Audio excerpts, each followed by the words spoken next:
Sometimes I feel like I want to fly without no wings. I elevate inside my mind. Hello, everybody. My name is Matt Barkoff. I am the Sober Cold Bear, and welcome to another episode of the Sober Cold Bear podcast.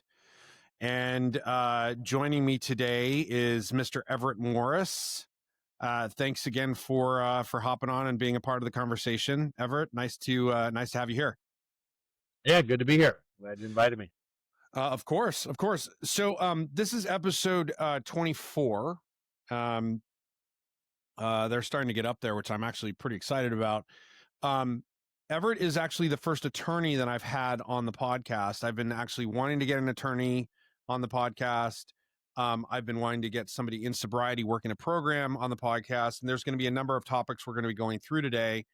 But before we get to introducing Everett and his background, I just want to remind everybody that the Sober Cold Bear podcast, this is not a place to go if you want to get sober. There are places to go to do that. You can go to AA, you can work a program, you can go to rehab. I always kid saying I probably should have gone to rehab, but I didn't. And but I am working an active 12-step AA program, as is Everett. But this is here as a resource. It's here for a great conversation. Hopefully you'll get something out of this that is valuable around Everett's story. It's pretty incredible. Everett's been sober for 23 years and has had an incredibly successful life, not just career, but life. But again, this is just a resource to you. It's here as a place to enjoy a great story, to get some great information, to maybe learn something about maybe what you can do in the program. But if you do need help, ask for help. Go to a loved one, go to your best friend, reach out to Everett, reach out to me, reach out to your spouse, a coworker, and say, look, it starts with the three, words, I need help, or the sentence I should say. But this is a very lonely disease, and it's something that we oftentimes can't do alone. And it's something that I always encourage folks to, this is also something, a lot of folks can be in fear about, how they're going to be judged or what stigma is going to be put on them. You need to do what you need to do in your life. But ultimately, there is a much better life behind sobriety. And that's why I'm here doing this podcast. That's why Everett is here. Everett's been sober, like I said, for 23 years. And with that, we will get started. So Everett Morris is an attorney out of Atlanta.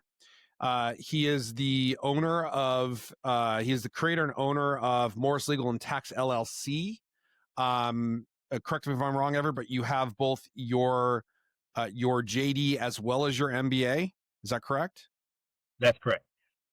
Everett is a native of Atlanta. He's married, has 2 kids, played basketball at Georgia State, is a part of a number of different organizations, which we'll talk about, but does specialize in tax and legal tax law, as well as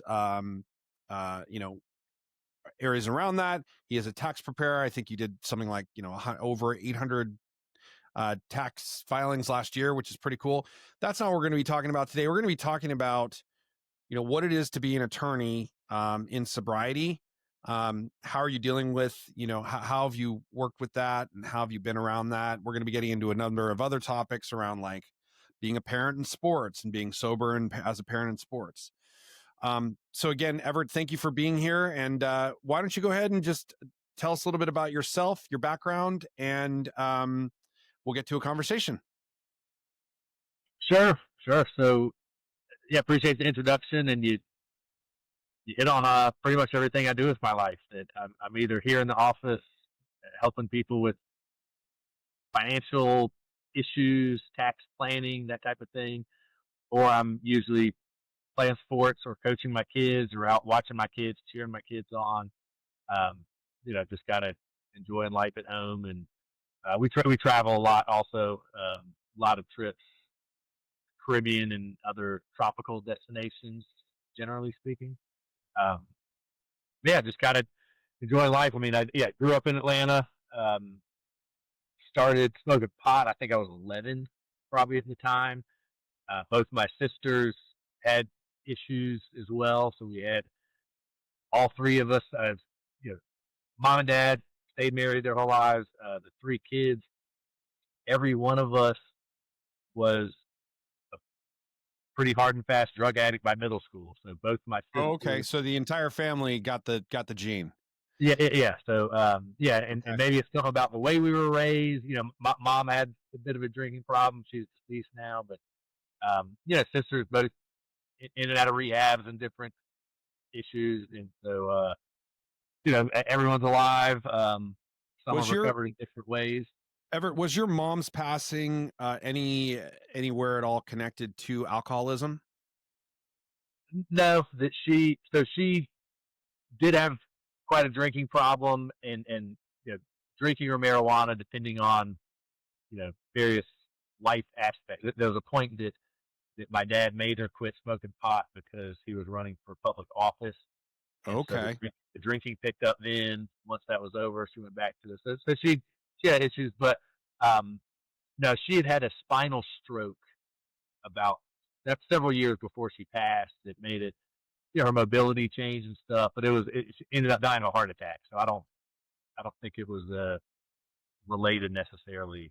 I mean, everything's interconnected, right? I mean, years of abuse of anything is always interconnected to anything, whether it's cancer or heart disease or whatever. But I'm sorry about your loss and about. But are all of your siblings now sober along with yourself, or are they still kind of out and about? So my younger sister is. She actually got sober before me and was pretty helpful to me actually early in sobriety. Um, Interesting. yeah, yeah. My older sister doesn't seem to have um, those types of drug and alcohol issues too much anymore. She's got some of her own issues that I will. I'm not going to bash anybody here No, publicly no, or, no. or get into her issues, but um, you know, she's not in sobriety. Okay. Yeah, I mean, everybody has a different path, different journey. So, and you have been married for what, 17, 18 years, about that? Yeah, 15 years of marriage. Obviously, we dated a little bit before we got married, so been Yep. together maybe 17-ish years. Um, and well, I think one of the coolest things is your wife, as well as your two kids, have never seen you take a drink or a drug. Correct. Right. And quite frankly, a kid or wife seeing me take a drink, not that big a deal necessarily. If I was, it's the behavior that either comes after the drink, or more so for me, it was the complete lack of any sort of responsibility, empathy. Like, I wouldn't be a good dad. I wouldn't be a good husband. Absolutely. And my wife never would have married me if I was the same person that I was back then. So, fortunate that I was able to get my life turned around, because she's not Yeah. the type of person that is going to put up with anything.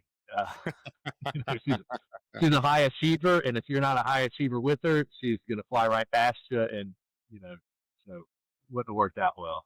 Yeah. Keep the positive comments coming on for her. She'll appreciate it. So let's talk a little bit about being an attorney in sobriety, because that's really kind of the main topic of why I was interested in talking to you. And you obviously have been sober for quite some time, 23 years. That's a lot of time. But as we both know, in working a program and a 12-step program, being an AA and everything else, it's not the alcohol or the drugs that are the problem. It's ultimately it's who we are, right? It's our persona, right? It's how we act. It's our character defects that ultimately come out, that cause us to behave inappropriately, be an asshole, whether it's in a legal negotiation or a meeting, or in some personal whatever. How have you found in sobriety what it's like to be in such a high pressure job like you have. How has that helped you? What are some things that you have kind of gleaned from and the benefits from being sober in such a life? Um, Maybe talk a little bit about that for a little bit. Sure. So, I share in meetings often the first step sucks. There's nothing good about the first step of admitting that you're an alcoholic or a drug addict, your life's unmanageable. It's actually a pretty devastating admission to make, in that you can't fix yourself. You got a problem that you have no control over yourself. It's the other 11 steps that are the good stuff of like, hey, there's a solution. There's a way to change, a way to be a better person, be a different person, and a way to live life, right? Principles that I can apply in my daily life, no matter what interaction it is.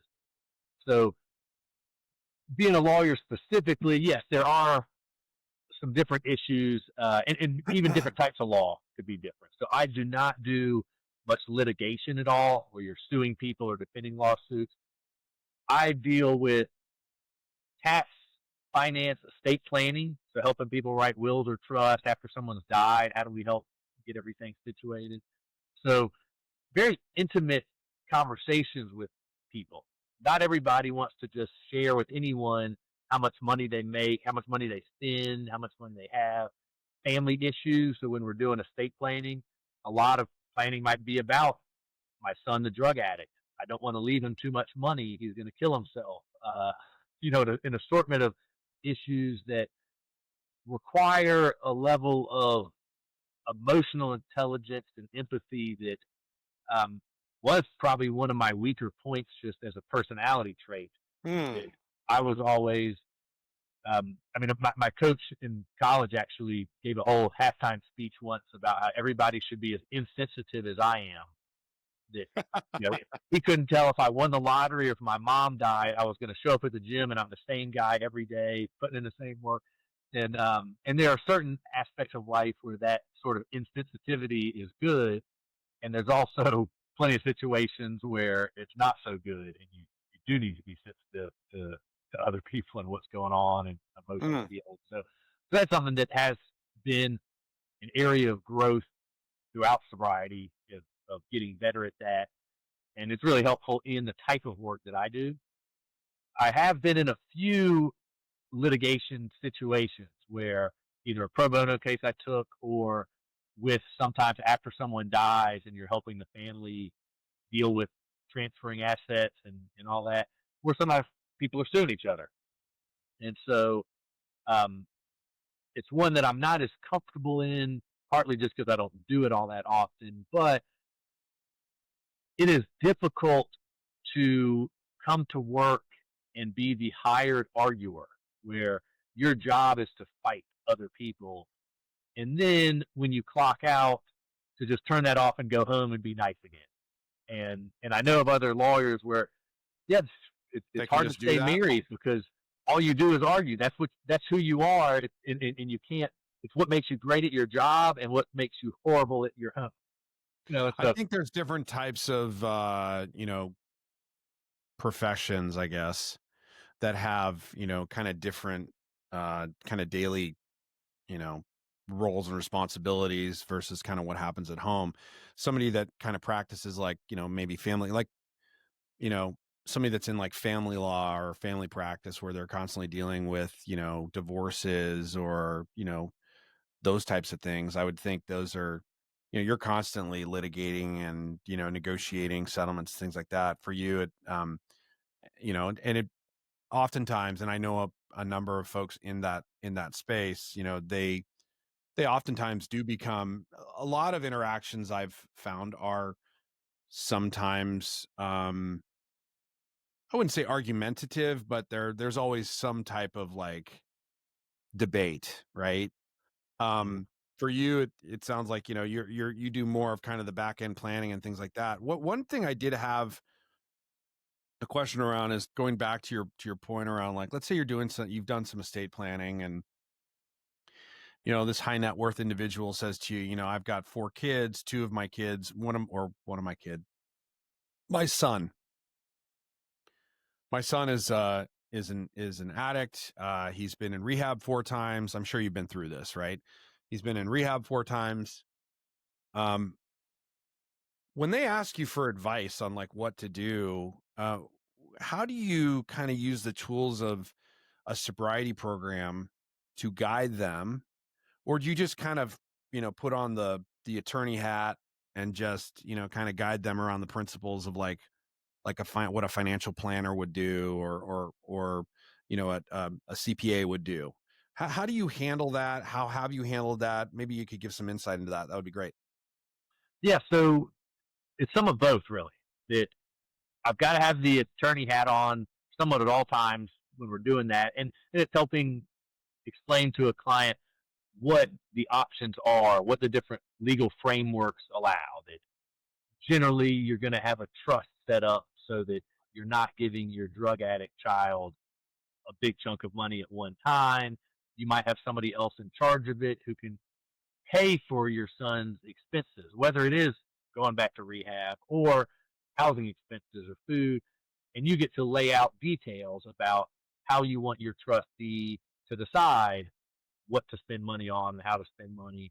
And it may be that you even allow that trustee to determine if your son seems to have fully recovered and is never going back, that they could eventually turn all the finances over. But it's a big concern of someone with a drug problem. Giving them a lot of money usually leads to bad things, not course. Not good. So there's a level of just explaining, hey, the legal framework itself. Now, within that legal framework, how are we going to do this, and what do we think is going to achieve the best outcome? And that's where I share a lot of personal experiences with clients, family situations I've been in, without giving names, sometimes situations I've seen with other clients, so that you get real world examples that you say, well, here's something somebody did that turned out really bad. Here's something somebody did that turned out really good. And also explaining that at different points in life, so even forgetting the addiction part, when you have young kids, you don't know if they're going to be drug addicts or not, right? I got a kid who's 12 and another one that's 14 that are both great kids. I mean, at that age, I was already into some hard stuff, and so were my sisters. And my kids are just like genuinely really, really nice, good, well-behaved, respectable people. They're my best friends. And even then, I don't want to give them a bunch of money when they're 19 years old, not because I think they're going to be as wild as I was at 19, but they might be. You don't know, right? So once your kids are grown, you've got a different perspective because you see what you're working with. But a lot of younger parents of younger kids, you don't know what the future holds. And so this idea that, hey, if you left me money when I was 19, horrible things would have happened. If you left money to my wife when she was 19, she probably would have started the next great charity with it and done something awesome for the world. But knowing her, she probably would have done that. Yes, she probably would do that. Knowing her, yes. So also, though, if you gave me that money by the time I was 24, I've been sober for 3.5, 4 years, and I had really gotten my head on straight. I would have been nothing bad would have happened. I would have done good things with it. And so it's the idea of planning for the unknown. And sometimes you have a young kid, everything's unknown. Who are they going to be when they grow up? Who knows? Right. We don't have a crystal ball. But in terms of like, the guidelines that you set up, do you like when you're doing trust work, for instance, like the guidelines that you set up with somebody that has a child that's in addiction, that has gone to rehab, 4 times. Do you typically have a framework that you like to suggest, like that's based off of like specific milestones as suggestions? Like, how do you, like, I would assume over the years, you've kind of created and modeled a number of scenarios that you suggest to your clients. Yes. So there are a few different scenarios. One is, yes, we've got a lot of language that says, if they've passed drug tests for so often and they've had no criminal issues for so long and this and that. But sometimes there are achievable milestones that you can either hit or miss. It's very black and white. And this is also just a matter of general trust law, that you can have a trust where the document is very rigid. It has very concrete, you either do this or you don't, and you have to do this or do that. If then. Right. The benefit to doing that is no matter who is the trustee, that's the person in charge of the money, they have to follow orders, and what you say goes. The downside is, Yeah, but oftentimes rules and orders don't mean shit to an addict. well, yeah, but the person who distributes the money, those rules do matter, right? So the addict is like, come on, just give me some money, and it's like, it's the control. It's the control. Right. So the whole idea is you're giving somebody, another person, control, not the addict. You're not giving the addict the money. Right. You're giving them control over it. You're giving it to someone else, and that someone else might be required to drug test the child before giving them any money for anything. What you also sometimes will do is you really give a lot of discretion to that person who's going to be in charge. So maybe it's the kid's uncle who's going to be in charge of the money. Where there are always unintended consequences when we set all these rules and regulations for something in the future, where a trust is almost like an employee manual for the trustee. Well, if you hire a bad employee, it doesn't matter how good your employee manual is, the job's not going to get done, something bad is going to happen. Likewise, if your employee manual sucks, but you hire a really good person to do a job, good things will happen anyway. So we talk to a lot of people, the most important part is who is going to be in charge of the money for your child, addict child or non-addict, but particularly with an addict, that's going to know your child, going to know when they're bullshitting, when, hey, I love my nephew or my niece, but I might have to be the one who is telling them no all the time. And do I have the spine to do that? So finding the person in your circle of friends or family who's going to be able to see through your addict son's bullshit and know what's really going on is probably more important than whatever words I put on a piece of paper. So you're talking about, like an executor outside. So maybe you're doing like some estate planning for, a family, and the parents are like, okay, in the case of our passing, my brother or my sister-in-law or whatever is going to be the executor to the estate, and ultimately there needs to be rules that they also have that govern. And so that's kind of what you're talking about. Yeah. Right. Okay. Got it. Now when you're in those situations and somebody like, how often does somebody actually now, like over your time when you've done a lot of this, and again, like we're kind of going down like state planning and kind of legal, you know, tax estate type of work, but how often do you end up, given your many, many years of sobriety, somebody actually says, well, what would you do in this situation? Do they oftentimes ask for your advice, or are they typically like, this is how it is? Or do you like to offer that advice and be more of like, kind of like, you know, almost a solution consultant to the situation? Or do you basically give options and choice? Like, kind of what's your style? What's your approach? So it really differs depending on the clients and their personality. It's very much an art to this part of my job. It is reading the clients. Some people want to come in and just give me orders and tell me what to do, and they're not going to respond well to me just telling them, no, you're stupid, you should do this instead. I've got to be able to kind of absorb what they're saying and give them some pushback that might be helpful to say, well, let's consider this. Have you thought about what about this situation or that situation? Other people are much more, hey, here's my situation, Everett. I don't know what to do. Tell me what to do, guide me. So there really is a personality, judgment in sort of how these people are acting and how they're looking at things and talking. And there are times, I mean, we get a lot of tears in our office where even when everything's going great, just the thought of dying and leaving and you're not here for your children, people cry about thinking about this. It's the reason people put off their estate planning so long is It is not a fun topic to discuss by any means. Your mortality, you mean? Exactly. Yeah, yeah. Just the fact that I may die, and then Not may. yeah, when you, we're all going to die. yeah, we're all going sometime. It's a matter of when. Yeah. It's a matter of when, not if. Yeah, but I mean, I even get a little lump in my throat when I just bring it up to say, yeah, the fact that someone's going to die and they're not going to be there for their kids, it makes me, as a father, it makes me sad. I'm like, man, my kids need me. Like, I want to be there with them. I love them. I want to support them. So it's an emotional discussion a lot of times, and some Sure. people are better at wading through that, and some people are crying often and this and that. So we are also, like, as a firm, when we're talking to people, we're trying to meet them where they are. But that's where there's plenty of times that the client has no idea I'm in recovery until they're talking about their child who is in recovery or is not in recovery but needs it.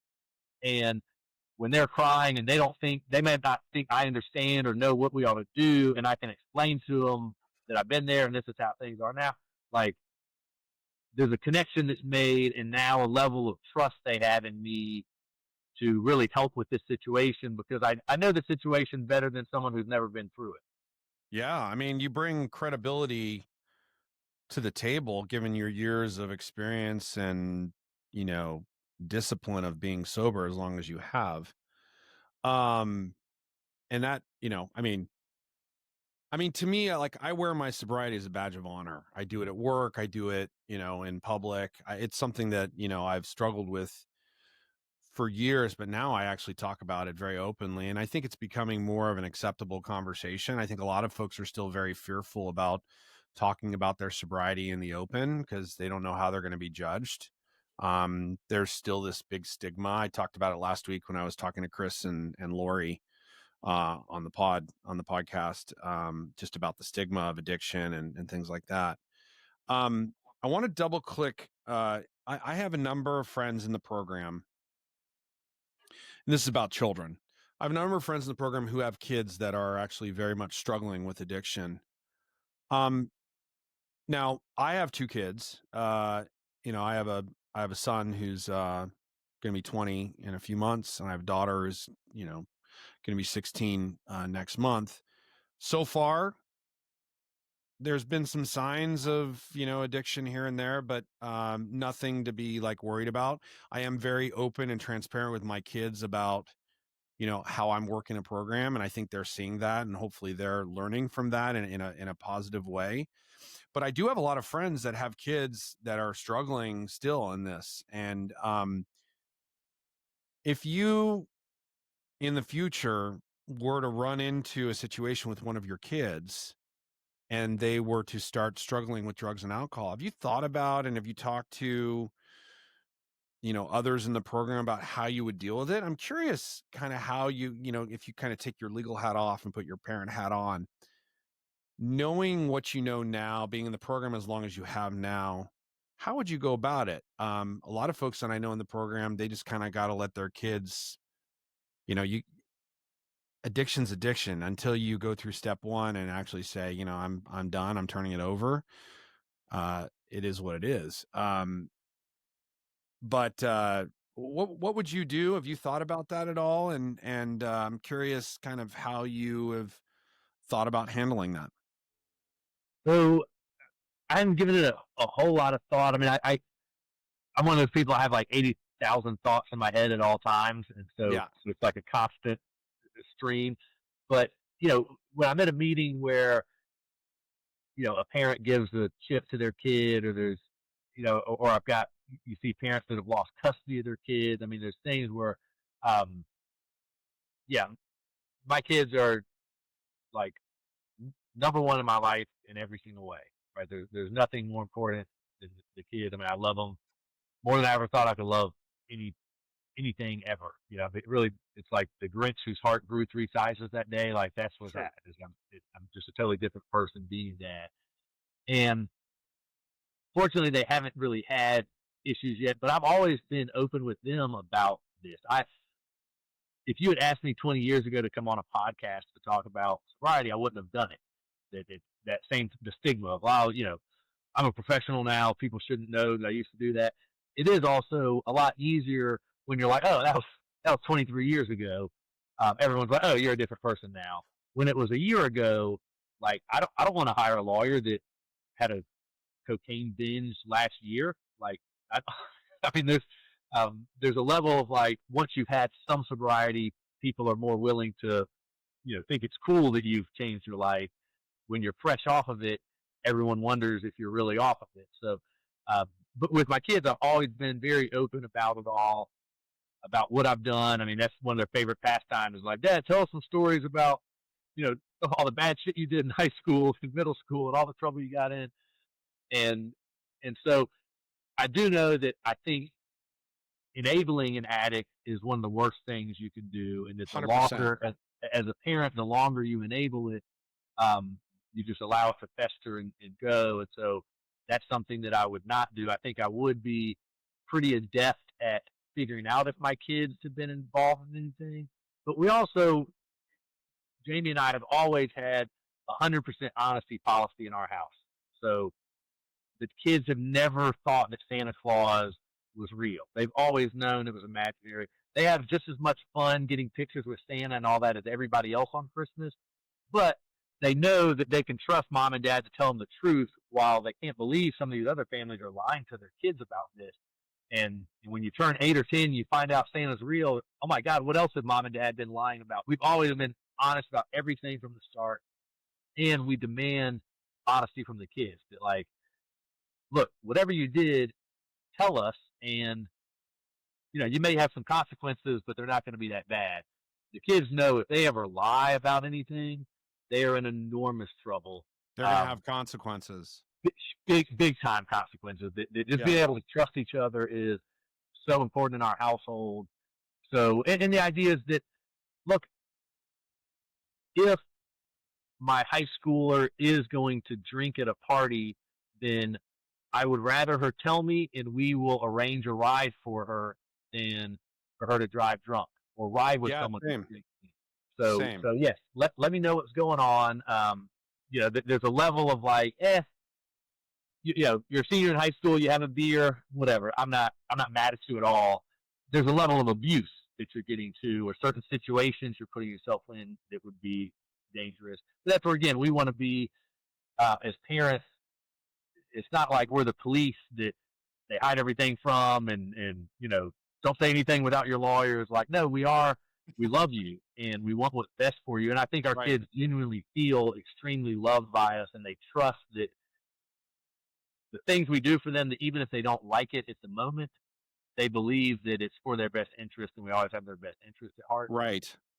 So I think all that is important. And I've had clients and other friends that, have come with some situations where I didn't know the right answer either. Like, look, my son had beer in the car.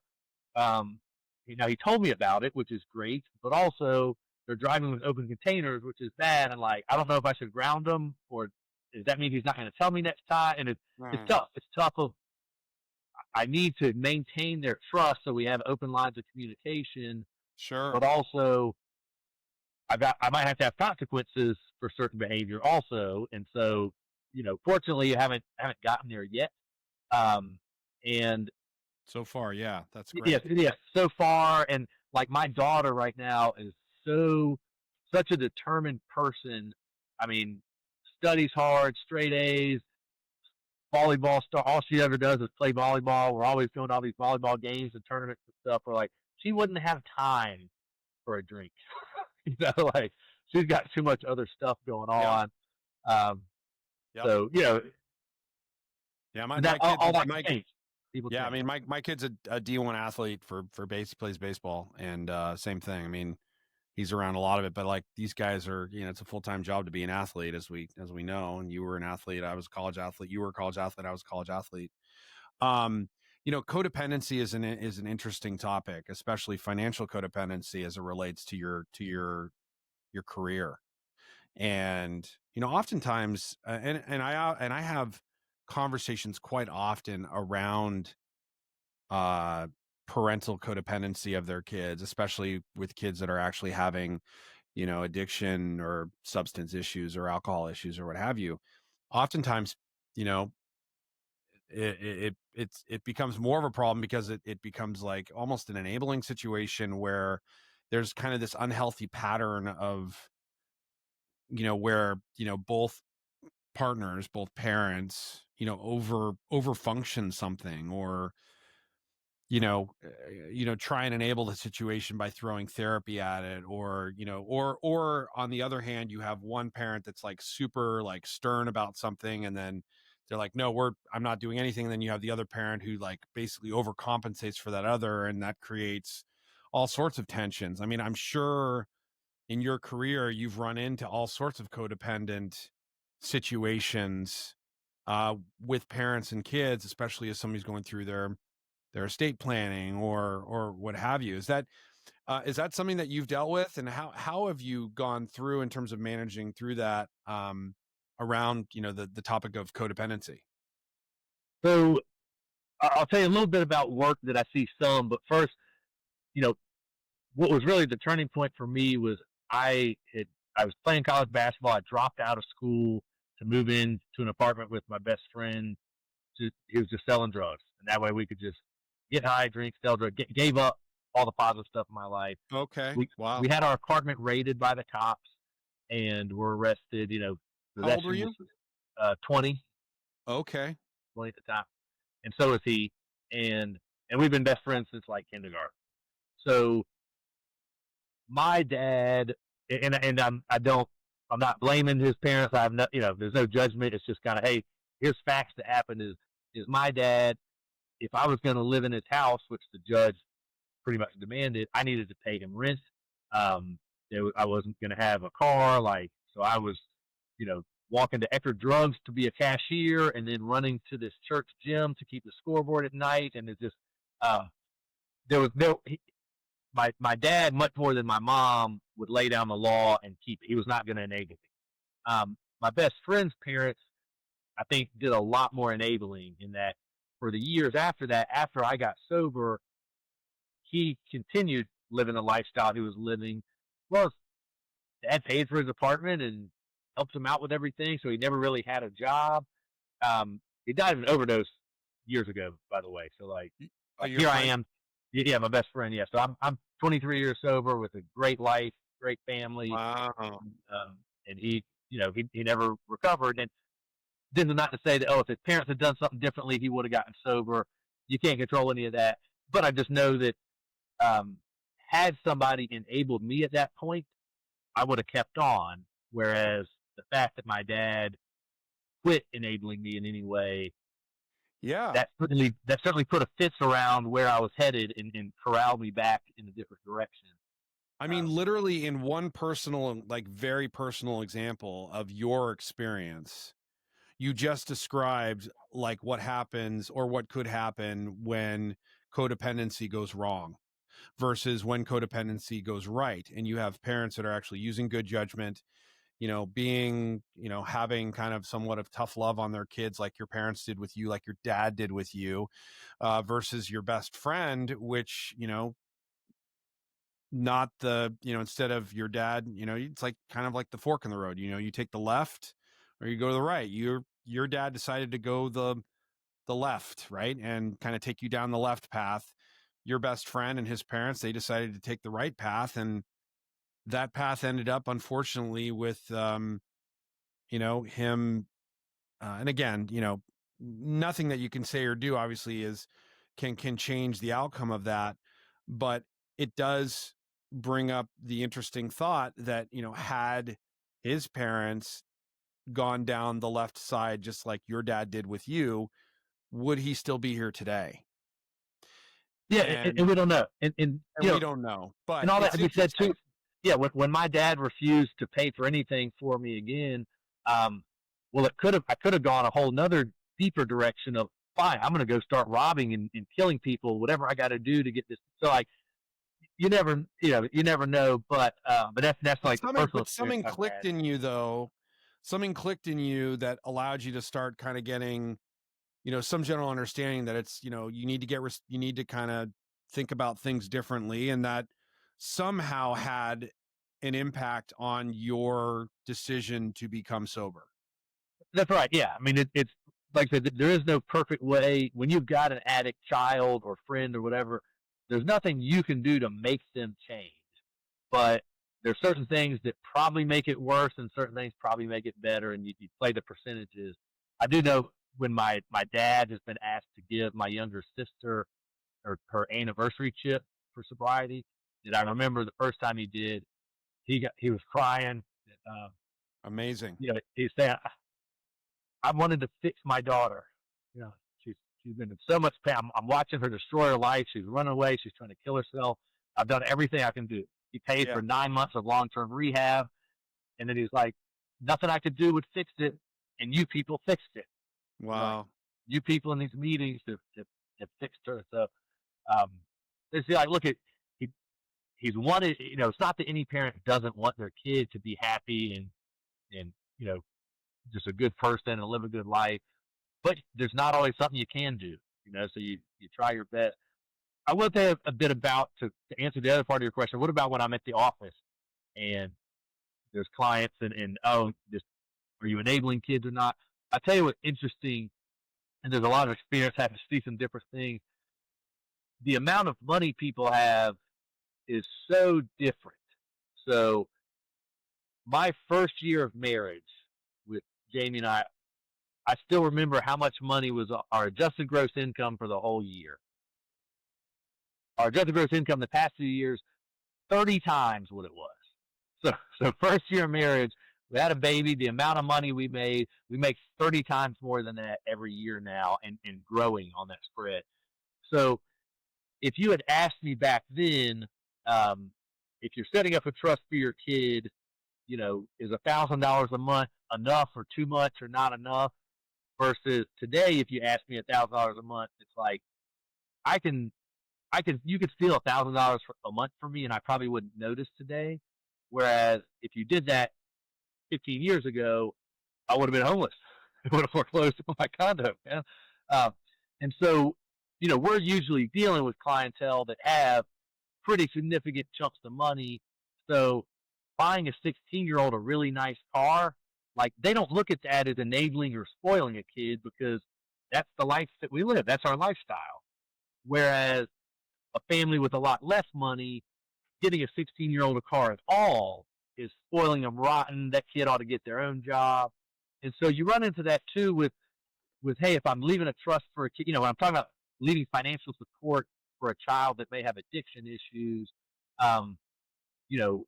what some families would see is, oh my God, why would you give an addict that much money? Another family is like, oh, that was just going to make sure he had a nice apartment, and I didn't think there'd be any money left for drugs. So there is such a huge difference just out in the world, and that's not necessarily a struggle in this area, but when we're talking to clients who have addict children, which is the most common thing. Sometimes it's siblings or friends or something, spouses. Sure. Even.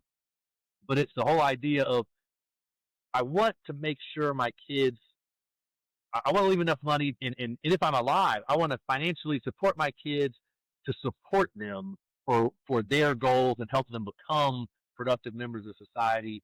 Sure. But I don't want to give them enough money that they don't have to produce themselves, and it actually stifles their growth. And so, depending on how much money you have and what you're used to living and seeing in the world, what to you might be support, to someone else would be stifling their growth because it's too much. And so, it is just kind of an interesting scenario. I mean, most of our clients are pretty darn wealthy, but we do pro bono work for different things, and so, I'm not immune to the fact that, like, I used to be broke. We could spend hours talking about codependency in general. I mean, I was just going to say, my kids, they both have a car, but they actually, paid for a portion of that car. I didn't just buy a car for them. They had money in savings that they got from jobs and from, gifts over the year that they chose to use. And so you want to, us as parents, like my wife and I, like we instill a sense of responsibility. It's not just something that's just handed to you. I think there's a lot of hidden, things that as parents, we do. And oftentimes are pretty transparent with our kids around, like the thought of codependency. It's just, just going back to kind of it's such a powerful message. The fact that your dad did what he did and you turned out the way that you did. And, unfortunately your best friend didn't have the right, necessary, that there's a different path that happened and the outcome is different. So, your dad, you know, I'm assuming that you've performed an amends on him and, Mhm. I'm, he sounds like a real rock star, dad. So that's amazing. Before we wrap up, we've got like about, a minute or two left, before we hit the stop button. Um, uh, you know, is there anything else that you kind of want to mention about kind of your sobriety, and being in the law, the legal world, that you've found, has been a benefit to you and has been kind of your superpower? Maybe you could talk a little bit about that, and then we'll go ahead and say goodbye. Sure. The only thing that comes to mind is the level of honesty, right? That to me, being in recovery means I've got to be honest with myself and with others. I can't live a lie that sort of that guilt would erode, and that ability that if I'm willing to lie about that, I might be willing to lie about it's okay to have the next drink. So I've got to be honest, Sure. like real thorough, deep honesty. And there's situations with attorney-client privilege. If I learn something from a client, I'm not allowed to share that with Of other course. people. And we end up having a lot of friends and some family members that become clients. That, hey, Everett, can you do my will? Can you do my taxes? And so they tell me things that I don't tell my wife. I don't tell anybody. I'm not allowed to. And then at a party, they're like, "Oh, you didn't know we were getting divorced? Everett didn't tell you?" And it's like my wife's like, "No." Like, well, yeah, you told me that in the scope of our work as your attorney. I can't. So there's, I mean, that just creates, I think, some interesting situations. But Yeah, I mean, anonymity, to your point, is a sacred aspect of this program, and that certainly helped you in your career in terms of remaining I mean, the anonymity piece is everything. What people share with you, what in the midst of a sponsor sponsee relationship, or what you hear in a meeting, or even what you hear when you're doing estate planning, that's between you and another person, and only that person. Now if that person says, I'll give you an example. At the very beginning, you're like, oh, are you going to mention, my wife's name and my kid's name and all this stuff? My answer to you was, you know, um, if you want to talk about them, that's totally your call. This conversation is between you and me. Anything that we talk about beyond that is, it's the anonymity piece, right? mm, It's the foundation of this program. right, right. So the in terms of where sometimes it's been helpful is also it could be easy. I'm an attorney. I'm also a business owner. I mean, we're running a business here that Sure. we've gotten stuff wrong before. So I've given people advice that ended up not being good, or more than anything, when we're doing tax returns, sometimes we miss something. Somebody gets a penalty. So these most clients and most of our clients are doctors. They're very smart people, but they're not necessarily smart about tax and finance. A lot of them would not be able to figure out that it was my mistake, Mm. but we own up to it.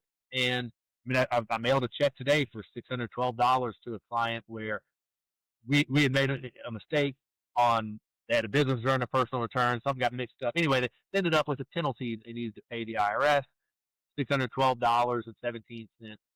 So it's their debt; they have to pay the IRS. But I send them that $612 because Because that was you our missed mistake. that. You We messed missed it up. that. That's something that you were responsible for because of that miss, and so you basically took the ownership of it.